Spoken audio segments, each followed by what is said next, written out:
Mount Everest जगातला सर्वात मोठा पर्वत कोण गेला आहे?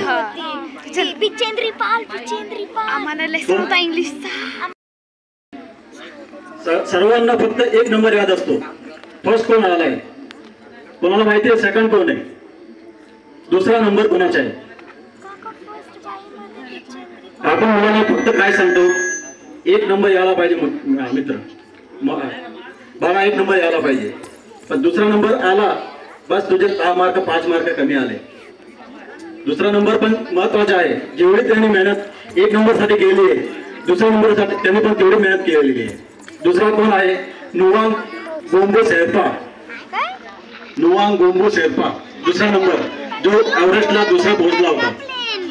तर आपल्याला मुलांना एवढंच सांगायचं आहे की तयारी फर्स्ट कर, तू परत फर्स्टला पोहोचशील.